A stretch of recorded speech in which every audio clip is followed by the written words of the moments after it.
neighbor and pull out two things. This card right here, if you guys will observe this email address on the bottom, love to work with you guys on your closing. It is not the attorney's job to recommend a title company to your client. It is your job. It is your job to recommend a title company to your client and be involved in the process. If you guys get a ratified contract, all you have to do is email us, info@heritagetitleLLC.com. We will then be involved in the process. We will pull the prior policy if we have it. That will give your client up to a 50% discount on their title insurance, which is very, very crucial for them because they live in licensing. And the attorney will be able to do a short search, and it saves them time, which saves them money, and your client still gets a 3-year search. It just they pack on to the other policy. So if you're not including this in your process, please start including us in your process. If you have any questions about working with an attorney and how that goes about including heritage, please see me afterwards. I'd be happy to talk to you about that. There are some attorneys in this area who are very supportive of heritage, and then there are some that. So, and I can help you also have that conversation. Yeah, I just wanted to ask a question about this,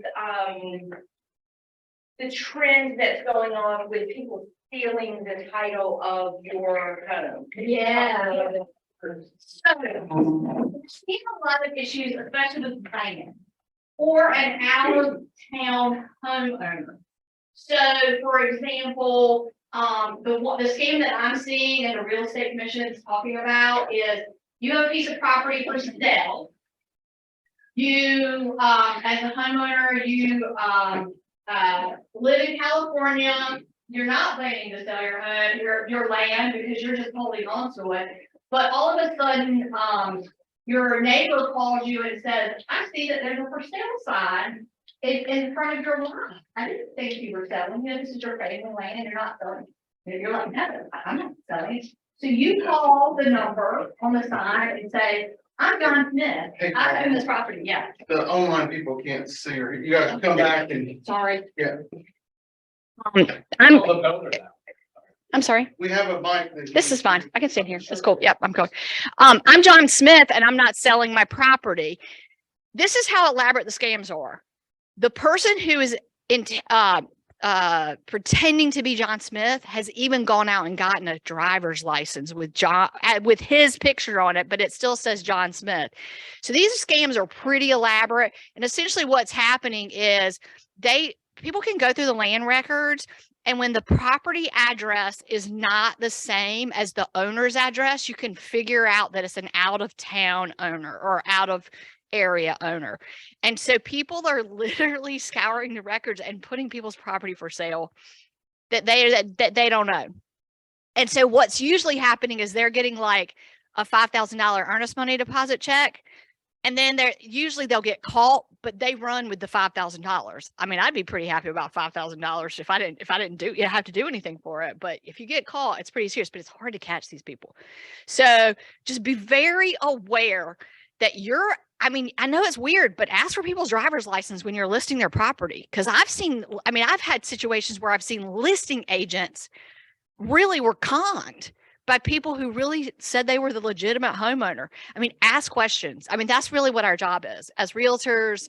You know, we just want to make sure, because you don't want to get in trouble and you don't want to be the bearer of bad news with buyers, but it's happening. It's a real thing. So it was yeah, it actually happened. Yeah, and actually last week, we do monthly. The title company makes us, Investor Title sends us monthly updates on like whatever issue we need to know about for the month. And that was the scam. There were 3 videos from 3 different television stations, New Orleans, Raleigh, and then one other place. And I mean, so it's happening everywhere. It's not just here, but it's a real thing.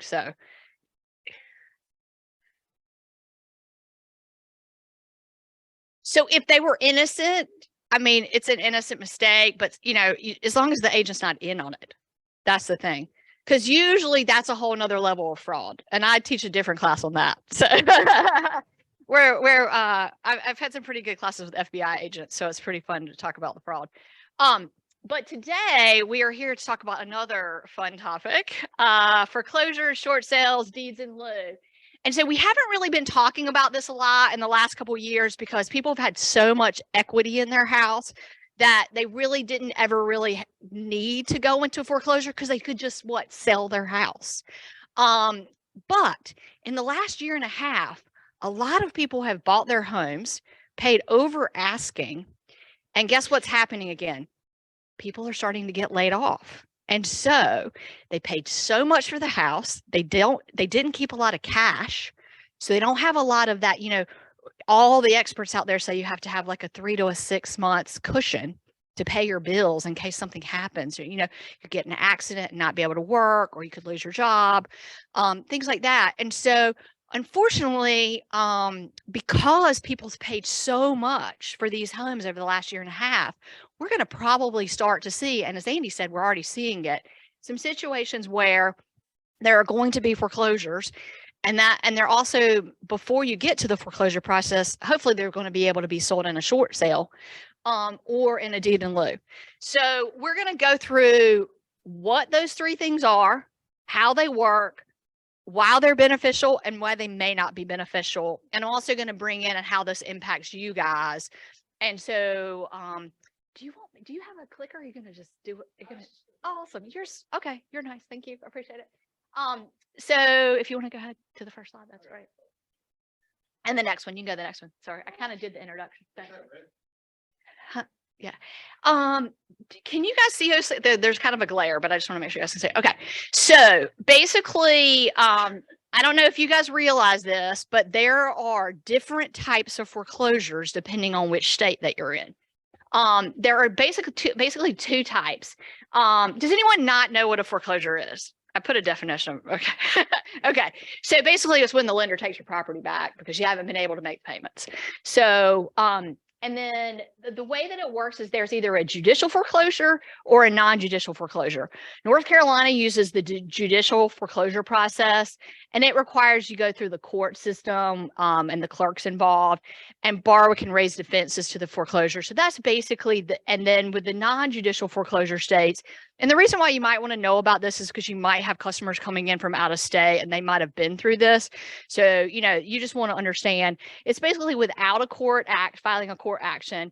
And there's a series of steps that are outlined in the deed of trust or the mortgage. And it's basically all outlined in the power of sale clause in the deed of trust.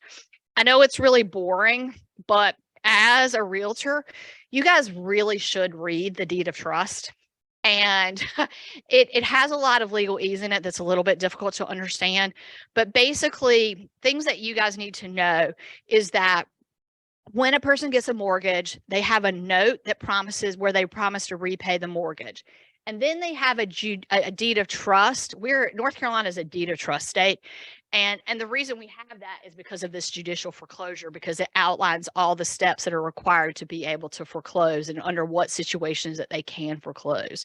So that is, people are like, why do we have this 14-page document? And it's because it's so important, because they want to make sure it outlines your rights as a homeowner so that if I skip behind, what kind of alternatives do I have to foreclosure? So a couple things. The foreclosure process requires that the borrower be notified regarding the proceedings and generally involve giving public notice. And those, again, those rules on notice and scheduling a foreclosure hearing, all of those are set out in the deed of trust. And again, that's why I wanted to bring that up to you, because it's super important. Next slide. So in North Carolina, the other thing I want you guys to realize is that you can foreclose for other reasons besides the homeowner not paying their mortgage. So did anybody in here realize that? Did anybody there? Okay. So the biggest ones that we often see in North Carolina are tax foreclosures for people who haven't paid their taxes on time. And what happens then is the jurisdiction where the taxes are due, which is usually the county, they actually basically go in, take over the house, and then resell the house. The other big one that's actually been in the news recently because there's some things going on in the legislature to potentially change this. But right now in North Carolina, you can, as a HOA or a condo association, foreclose on a home for unpaid HOA and condo dues. And I have seen situations where the dues owed were less than $2,000. So it's very scary if you are a homeowner and you get behind and think, well, as long as I pay my mortgage, I'm good. Well, you're not. You have to also pay your taxes and you also have to pay your HOA and condo dues. So I did closings in Virginia, DC, and Maryland for a really long time, and we did not have foreclosures on HOA and condos. And the problem that you run into, and the reason why a lot of states do have it, is because you can never collect that money until they sell or refinance if you don't have this. So there are some benefits to having it because your HOA needs that money. They have a budget, they have things that they have to pay for, they have insurance, they have maintenance, you know, you might have a pool, they have to pay for that. You know, there's a lot of things that those dues cover. And they're a big part of maintaining those neighborhoods and keeping up reserves so that they don't have to go in and then put in special assessments on the rest of the homeowners. So you get to a point where, like in the downturn, I mean, some neighborhoods had 50% of people not paying their dues. And you can imagine what kind of condition those neighborhoods get in when that happens. So North Carolina, many years ago, put together a way. So they basically file a lien to start with when you stop paying the dues for both the taxes and the condo HOA dues. And then after a certain number of times of not paying it, they'll literally take you to court and they'll come after your house. Really important. There's a ton of fees involved with that. Late fees, court fees, and all of that will become the homeowner's responsibility. And it adds up very, very quickly. So all of a sudden, you know, 3 months worth of HOA dues is quadruple what they really owe because of all those fees. So very important for you guys to realize out there. If you ever have as a listing agent, that's one of the questions you want to ask. Hey, are you current on your HOA and condo dues? Are you current on your taxes? And I know that it sounds like you're intruding in their personal business and their finances, but you don't want surprises. And when the title work comes in a week before closing, you don't want to find out that they have a $25,000 IRS tax lien, or, you know, or they're about to lose the house to their HOA condo association because they haven't been paying their dues. All right. Yeah. Yeah. Yes. Yes. Mm-hmm. Yep. Yep. Yeah.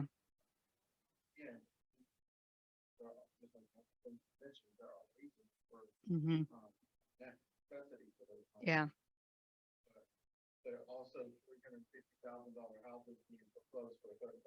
Yeah. Yeah. Yeah. There's good and bad. And then they're just having to weigh what things they could do to maybe make it harder to foreclose, but still have it as an option. So we'll see what ends up happening. So, next slide. Okay. So before you get to the point of foreclosure, hopefully the person who's the homeowner is going to reach out to their lender about potentially doing a short sale. So a short sale is basically when the borrower negotiates with their mortgage servicer or lender for permission to sell the home at the highest price possible. However, you know, if the market has gone down since they bought the house, which hopefully is not the case right now, but in certain markets, especially if you guys were around in the 2008 to 2011, houses were worth significantly less than they had been when they were purchased. And so people again got behind and they said, well, what if we could sell it, but it would be for less than what we owe or what we bought the property for or what we could sell the property for. So Usually then you have to work with the mortgage servicer or lender, and you have to get them to agree then to waive the remaining shortage on the outstanding mortgage balance. So for example, you paid 400, you still owed 350, but you can only sell it for 300. So that's a pretty significant difference. So, and that's when I was in Northern Virginia, you had neighborhoods that literally went in half in price. So, and people were desperate because people connected to the real estate industry, especially, were completely out of work. So you had a lot of folks who couldn't pay their mortgage, but they didn't want to have a foreclosure on their credit. So I can't tell you the number of short sales I did as a settlement agent. I think just probably every third closing I did was a short sale. And the other third was foreclosure, and the other third was actually real, selling. Yeah, I know. Exactly. Yeah. Can I help you? That's not what we do. Their attorneys there are some I mean, it depends on what you mean by help.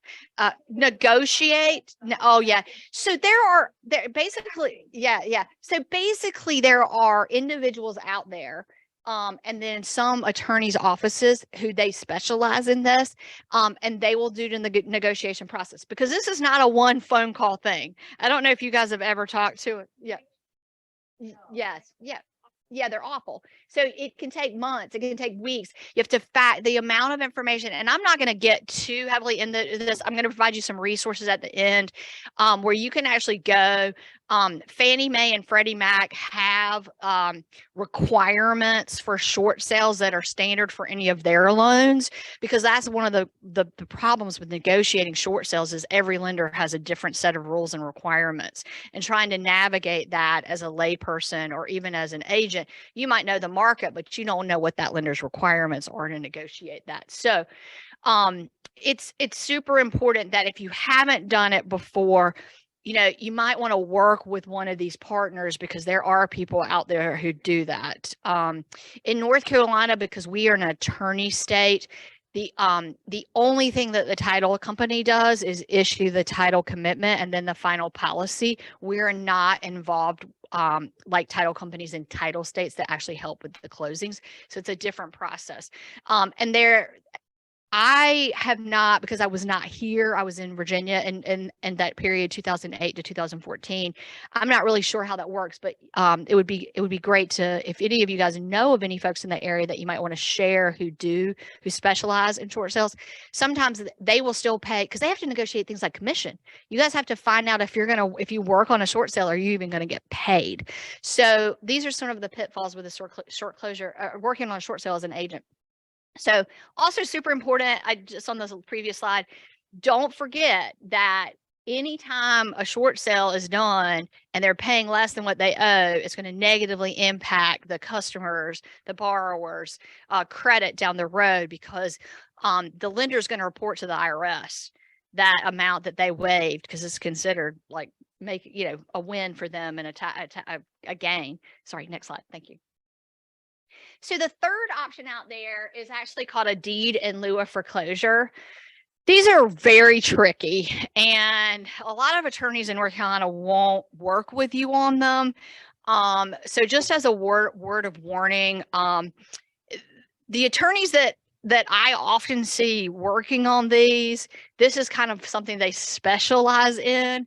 And so if you're not working with someone who specializes in these kinds of closings, you want to make sure you ask a lot of questions before you hire them, because it is a little bit tricky. So basically, when you work in this field, there's several different types of loan mitigation, and this is one of them. And basically, it's just when the borrower just completely voluntarily turns over the ownership of their home to the mortgage servicer and lender, and basically to avoid legal process of foreclosure.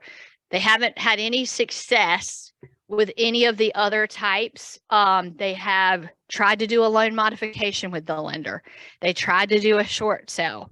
And at this point, they're just so fearful of a foreclosure because of the significant impact on their credit. They finally just called the lender and said, hey, you haven't been willing to do any of these other things, but I want to avoid foreclosure.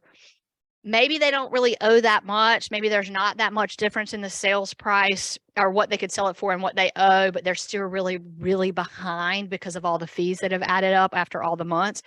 This might be an option for some of your borrowers. And again, you're going to be responsible for that deficiency. And, unless you can get in writing that the lender's going to waive that deficiency, because otherwise, you're going to get hit when it comes tax time. And the IRS, as we know, is not very forgiving. They want their money. Even if your debt was forgiven, then you're going to have to turn around and pay taxes on that. So, it's a little bit of a catch-22. So very important there. If your client is somebody who really this is their last option before foreclosure, the U.S. Department of Housing and Urban Development has certain approved housing counseling agencies out there. And there's something called a Cash for Keys program that they have that helps your borrower go through that. And again, I'm going to provide these websites at the end that have the information on getting that so that you can share that with your borrower. All right, next slide. All right. So, and these are the resources that I'm talking about. Basically, the first step, if your client is underwater and thinks that they're going to be either facing foreclosure in the future, the first thing that they need to do is they need to reach out to their mortgage company, whoever's servicing it, and find out if they were eligible for either the loan modification, forbearance, or a repayment plan.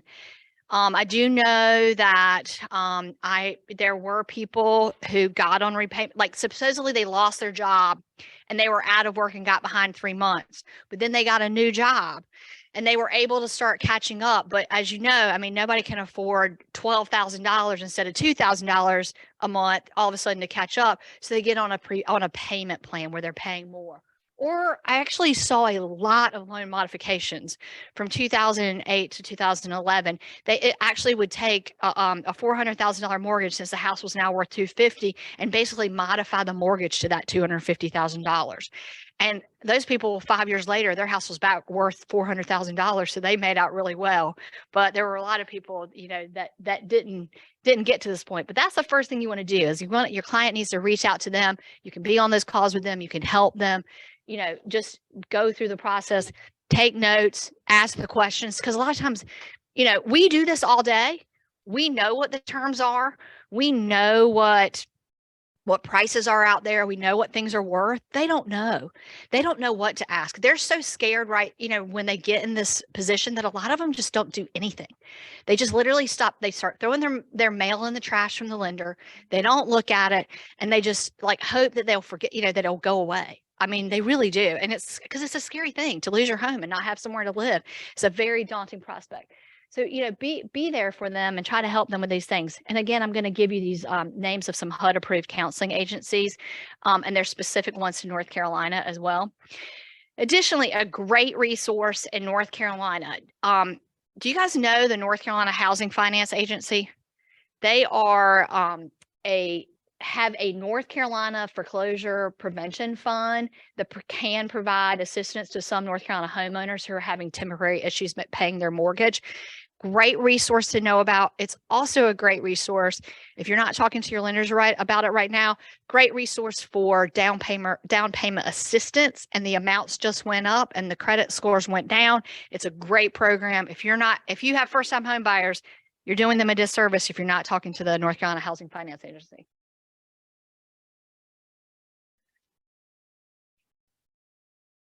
Second mortgage, 100%. Yes. It shows up as, the down payment assistance shows up as a second mortgage, and those mortgages go away after a certain number of years if they stay in the house as a primary homeowner. Yes. So they're great programs. 15,000. Yes. Yeah. Well, a lot of people can have two mortgages. Yes. It's waived. Yeah. Yes, exactly. It's usually tied to that, but you also have to have there's income requirements. So that's the class. Yeah. Yes. Yeah.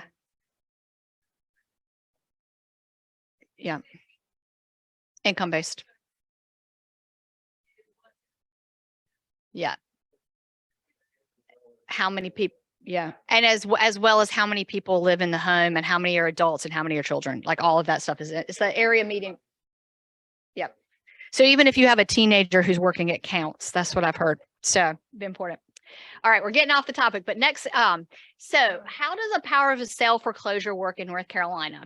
So just to get down in the weeds a little bit on this, so it's important for you guys to understand the process because we don't want anybody to, if they can avoid foreclosure, we want to avoid it. But if you get to this point, you want to know that there's some things that you can do once the client gets notice. So, everybody's in the deed of trust. You know that there's a trustee on the deed of trust. It's an attorney in North Carolina who essentially works on behalf of the lender. So a trustee is appointed when you sign the deed of trust. Sometimes there'll be a substitute one if there's a foreclosure. And basically that firm, and some firms during the downturn, that's all they literally did. There's a guy, Sam White, out of Virginia Beach. He was the trustee on every countrywide loan on the East Coast. And they had a warehouse in Virginia Beach, and all they were doing was sending out these notices of foreclosure and then doing all the paperwork tied to these foreclosures. So you never know who these people are until a foreclosure happens. So they file a notice of the hearing with the clerk of Superior Court in the county where the real property is located, and that's a special proceeding. The notice provides the date, time, and location of the hearing, and the notice must be served on the borrowers, the record property owners, and because sometimes, there might be one borrower and two owners, and they might not both live in the house. So very important. And then any others that are required by the deed of trust. So very important. Once they get noticed, it's not all is not lost. You can still stop a foreclosure at that point if certain things happen and certain amounts of money are paid back and things like that. So but important that notice is given, because if the notice is improper, the foreclosure can be challenged. So very important that the trustee is doing the notice correctly. So once foreclosure the special hearing is set up before the clerk of the Superior Court. Oops, I see a typo there. Lender must prove that they are authorized to foreclose on the real property. And the things that the clerk must find in order to order the foreclosure are the following. One, that a valid debt was held by the party that's being foreclosed upon. Two, that the borrower defaulted. Three, that the deed of trust holder has the right to foreclose under the deed of trust, and that hearing was given to those who are entitled and it was given properly. And that the mortgage debt, and this one's a little wonky, that the mortgage debt is not a home loan. A home loan is considered different in North Carolina than a mortgage debt. And if you guys want some more information about that, like I said, I'm going to share these and you can go read the general statute about it. And then the last one, which is also super important, you have to make sure that foreclosure is not barred under the North Carolina statute that provides certain protection to military borrowers. That's a big deal because military folks are often overseas and it's very hard to give them proper notice. If they haven't gotten proper notice, there's really strict rules about when and how you can foreclose on military folks, especially if you can prove that they were deployed. So, okay, next slide. All right. So then the second thing is we want to know, how does a short sale work? So if a borrower is more than 31 days delinquent on their mortgage and they're interested in loss mitigation, they have to reach out, like we've said, to the lender and servicer. Next, the lender will evaluate to see if they're eligible for a modification before they will talk about even doing a short sale. Third, if they just determine that the borrower doesn't qualify for the modification, and that they are then able to be considered for a short sale. And then finally, if the lender determines that the buyer is ineligible for a short sale, the next thing we consider would be that deed in lieu of foreclosure. And these are the Freddie Mac requirements. Okay, next slide. All right. So these are basically, so we all know that there are sort of steps in this process that you sort of work from the beginning and hope that you don't end up in foreclosure. So you try to do everything that you can. And before you get to foreclosure, the last option is this deed in lieu. So there are some questions that you as the borrower need to ask, and you guys would be helping your borrowers or your clients if they get in this point.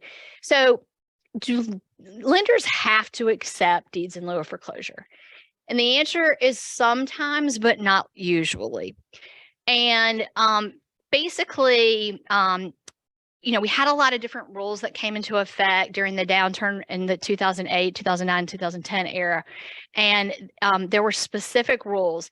Some of those rules are still in place, but some of those rules have gone away. And so it's super important that when you're doing your research, that it just depends on the lender sometimes. And if it's not a federally backed loan, like it's not a Freddie or Fannie product, the rules might be different.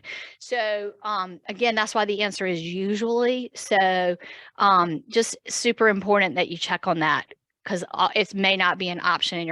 If you get to that point and that's all you thought you had left and it's not an option, then your client might be facing foreclosure. Second, why don't banks and other mortgage holders like deeds in lieu of foreclosure? Well, the basic reason is if a homeowner owes $300,000, but the loan holder can only sell the property for $250,000, like we said, then obviously that's not very attractive to them because they're not getting made whole. Okay. And then the other issue, which is super big and affects what we do, is there could be some significant title issues that are on the property that would take a lot of time and money and resources to clean up the title. And that's going to cost them even more. So they're accepting less than what they're really owed. And then they're going to have to go out and hire a law firm to clear up the title. And it's a huge headache. And the thing that you have to think about is if they accept $250,000, how many expenses are they going to have in going to resell the property? I mean, they have to pay commission. They might have to do some rehab on the property, because I know in foreclosure sales, they don't do a lot of work, but they do have to get it up to a certain point so that if it's an FHA loan or something like that, then there's certain things they have to fix, and major systems have to be working. So, and as we know, when people don't have the money to pay their mortgage, they also don't have the money to maintain their house.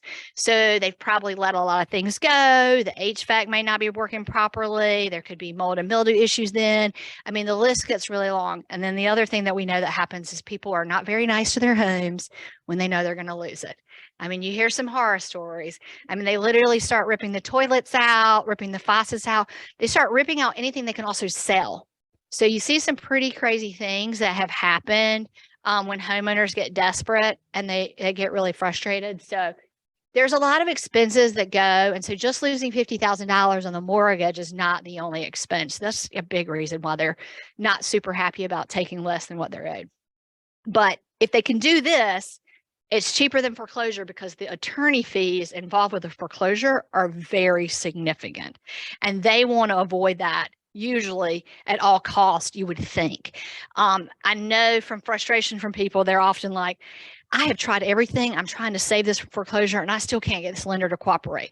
And one of the biggest things that I have seen is that normally it's because they don't have staff who are properly educated to take these phone calls and then to give the proper answers. So, and then I know too, a lot of lenders right now, they've laid off a lot of people. So people who probably used to know how to do this and get with your clients and get these things done, they're probably gone. So they're having to retrain a whole nother staff. And I know when I just call for a payoff on something that's a little bit more complicated that requires more than a verbal payoff or just a regular verb, like an online call, you'll get people on the phone and they have no idea. Like, it's amazing to me who works at these companies, because I used to have to call all the time on special circumstances to get just payoffs. And it's to get a live person. It's also in a call center that's overseas, and they really are just reading what's on the screen. And they have no, and even on these call centers for short sales and foreclosures and things, same thing. It's amazing. So it's, you're not really getting the best resources to help your client. So you have to do a lot of conversations by email and sending materials in and waiting for emails and responses from people who actually know what they're doing. So it's challenging. And then the bottom line is a deed in lieu of foreclosure likely to be a way to get a homeowner out of a mortgage mess? And the answer is, unfortunately, usually not. However, it doesn't hurt to ask.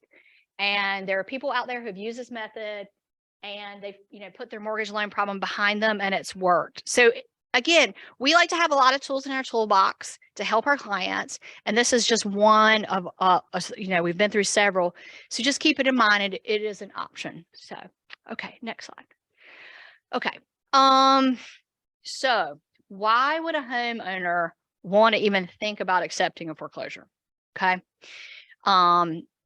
Well, again, we've talked about it. They've tried to negotiate a short sale. They've tried a loan modification. They've tried forbearance. They've tried the repayment plan, but they're still out of job. They still don't have any money to pay it back. The lender's just not cooperating. And at this point, they just don't have any other choice. That's a good question. I think it's 4 years, but I think actually it's 5 years. I'm pretty sure it's 5, but I can find out and when I follow up with this, do you know, you might, is it 7? Okay. I was trying to remember. Yeah, I haven't nobody's asked me that in a while. So I haven't, and I'm not doing closings anymore. So I forget but yeah, and I know short sales are a little bit longer. And then the impact, from a number perspective is also different. So, but definitely reach out. There's a lot of great counseling services out there to help people repair their credit in these situations. So if somebody's had a foreclosure and they're looking to buy again, a foreclosure may not prevent them from buying, but it's going to cause their credit score to be a lot lower, their rate to be a lot higher, and it's going to cost them a lot more money. It used to be where you had to wait. You had to literally wait for a huge number of years because the foreclosure just completely messed up your credit so badly. But it's a little bit better now because so many people went through them during that downturn that they didn't want people to not be able to buy it. Because a lot of people, their situation changed as soon as their jobs came back. Because I mean, I don't know about you guys, but a lot of people, like if they're not working, they don't have a lot of spare money to pay their bills. So if they have a job, they can pay their bills. But if they don't, they're not paying them. Okay, so why would a short sale be better than a foreclosure? We've talked about that. It costs the lender a lot less money than a foreclosure. So definitely they would be in favor of that over a foreclosure. For a seller, it may not hurt their credit as much as a foreclosure, like we said, and they might be able to qualify for a new mortgage sooner once their financial situation is stabilized. So definitely short sale is better than a foreclosure for those reasons. And then why would a homeowner choose a deed in lieu of foreclosure? Again, it's usually the last resort, but if it's still better than a foreclosure in terms of how it would impact your credit. But it also may help them not be personally liable for the remaining amount on the mortgage or deed of trust that they were short in paying the lender back, especially if the lender's willing to waive that. That's critical. If you can get them to waive that, they're not gonna have to pay those taxes on it. It's super important. So 7 years, 7. Thank you. Okay. And 1 year. Okay. Great. Okay, great. Thank you. Next slide. Okay, so I also wanted to sort of do a why and a why not. Like, why would you want to work with somebody or why would you not want to work with somebody who's either in the middle of doing one or maybe someone who's had one? So for short sales, there are several difficulties that you guys are going to run into. Again, we talked about if you haven't worked a short sale before and helped negotiate, it's probably, I mean, everybody has to start somewhere, but what I would say is that you definitely want to work with educated people around you, have good resources, because trying to get one approved, you're going to run into a lot of hurdles. And like I just mentioned, I got ahead of myself. Lender representatives are understaffed and inexperienced on how to process short sale. So that's, you already don't know what you're doing. They don't know what they're doing. It may not be the best thing, but maybe if you have a mentor in the office who's doing one, maybe you sit in on it and you learn how to do it with them. Second thing is, again, there's an absence of uniform process and application. For foreclosures, is a pretty strict process, but for short sales, it's kind of like the wild, wild west. And the lender can make up the rules as they go along, is what I've seen. And I've had short sale experts tell me, I worked with them last month and the rules were this. And now this month, there's something completely different. And there's another requirement that they've never asked for before. So again, the required documents are lender specific, and it makes it very difficult for realtors to gain knowledge and efficiency in facilitating these transactions. The other big one that we saw a lot in the recent downturn, but we're not really seeing now, is that the question about a lot of people had second mortgages, because what people would do is they would do an 80 and then a 20%. So they had to put 0 down. So they'd have 2 loans. Well, the problem is if the home is now worth less, there's no money, because usually they can barely pay off or even get close to paying off the 80%, but there's no money left for that second. And this is where lenders got really burned. And I had a lot of situations where people had home equity lines of credit, and they even had, weren't behind or anything. They didn't owe any money, but because there was so much credit out there, maybe they owed 50 on a $200,000 line. Because I don't know if you guys remember this. I don't know if you guys may not have been in the market as long as I have, but in 2004, 5, and 6, during the refi boom, Chase would basically give you a line of credit if you had enough equity in your house for like $100. They would be like, we'll just open up a line of credit for $50,000 for you, and you can use it whenever you want. And it was like free money, and everybody had them. I mean, it was just like, why wouldn't you? Because you're like, if I have a big expense, it's better than putting it on my credit card if I can't pay for it. So a lot of people had them. And I mean, they came in, and I saw people with $200,000 credit lines. They'd owed like 50, and they came in and did modifications on every single one of them, forced modifications down to what they owed, so that those people couldn't go out there and borrow that money, because they were so worried that more foreclosures would happen if those seconds got called in, that they were like, look, we're just going to nip it in the bud. It was the weirdest. Like, if you lived through that period, you saw things you've never seen before. So this is the thing, that because they didn't want to get stuck, they held so much bad debt for second mortgages. So if there are multiple lenders, it's very difficult to negotiate, because the second lenders are just going to be a roadblock. So super important that you ask that question, because the difficulty level is going to go up significantly if there's a second mortgage. So, all right, I think that, one more. Okay. 2 more really big things. Again, surprises. You guys, short sales have a ton of surprises. I don't know if you guys have done your Gen Up class for this year yet. If you haven't, 39 days. But if you've done it, what were the 2 words that were the theme of the whole class? Material facts. So very important. That's right, material facts.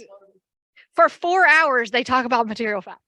Listing brokers, remember, that is a material fact that a seller cannot complete a transaction without doing a short. If a seller cannot complete the transaction without doing a short sale, this must be disclosed to a buyer prior to the contract, even if the information may harm the seller's bargaining position.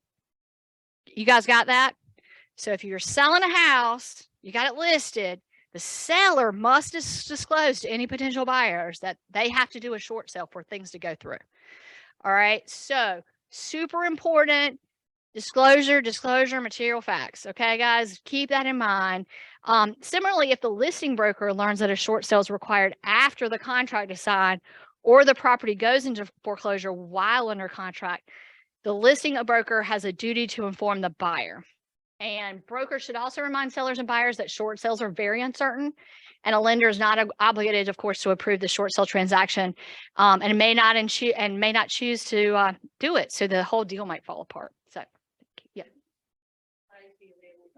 Yes, and the recording. Yes. Yep. I'm going to share them back with you guys.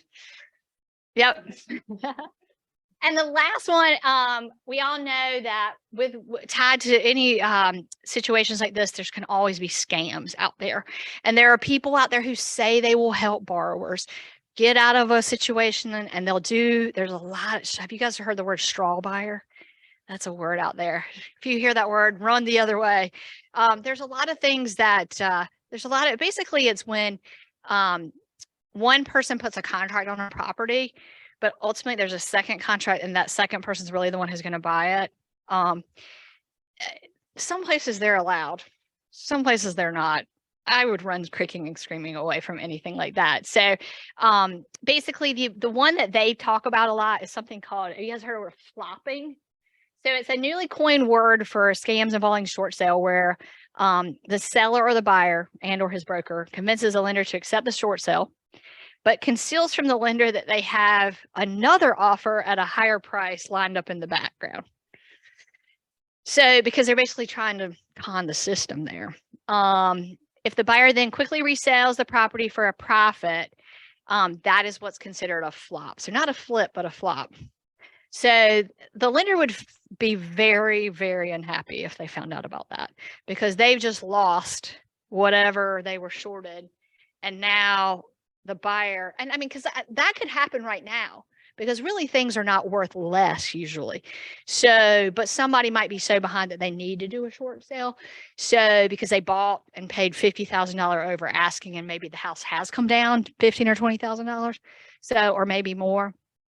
Depending on where it is. But there are new rules about that try to prevent flopping, including 90-day bans on resales. But if somebody's paying cash, who's in that flopping situation, it would be very difficult for the only person who would really know that is when the attorney did the title work, because they would be able to see that the first closing was there probably, if it had gone to the point where there's a foreclosure, there would have been a substitute trustee recorded. If it hadn't gotten to that point and they had done the short sale, nobody would really know, because things that involve a short sale don't really get recorded.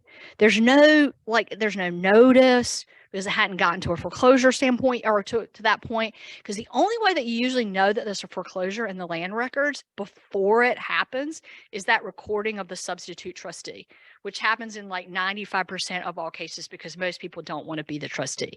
Because a lot of times they just use the local attorney because they're an out-of-town lender and they don't know who else to use. And then if there's a foreclosure, they bring in one of the big dogs like Sam White's office. So there's no notice to anybody to be able to figure this out. So just keep in mind, if you see something, I always worry if I've seen something close the month before or in the last 2 months and now it's back on the market. You want to ask a lot of questions, because especially if the price is up and up a lot. And sometimes it is a flip and they've done the work, but it might be a flop. So flip or flop, we need to know. So maybe I should rename this presentation flip or flop, but all right. I think that's the thing. Yeah, these are the resources I'm going to share with you guys. There's federal resources, NAR, North Carolina courts. That North Carolina courts website is excellent. There's also some bulletins from the North Carolina Real Estate Commission. I definitely want to make sure that you guys are familiar with these resources. It's a lot of information, and I kind of kept it real basic today because I didn't know what the level of the class would be. But if down the road we want to do something more advanced, I'd be happy to do that. But today I wanted to keep it simple. So, and if there are other topics you guys want to hear from me, or if I think we're going to, when Anne-Marie Vosberg comes in August, we're going to try to do estates and trusts. There's a lot of things that you guys need to know as the agent. I've done 3 closings this summer or this year so far, and it's only April, May, with 16 heirs on the seller side. So like all these things that like you think you're never going to have to think about, be leery. If you see an estate, a trust, foreclosure, like you guys pull the deeds. When you pull that tax card, pull the deed, look at the deed. If there's somebody out there who's deceased in the what you can see, those county websites, I'm glad you guys are going to do a class on that, because maneuvering those websites is a little tricky. But do a little short mini search on each property before you list it, because you don't want, I hate surprises. I don't want any surprises. So anyway, it's great to be here today, guys. Thank you so much for your time. And if I can be a resource for you guys, if you ever have a title problem, it's not getting worked out by your attorney, and you don't know what's going on, feel free to call me. I'm happy to help. So great to see you guys. Thank you. Thanks.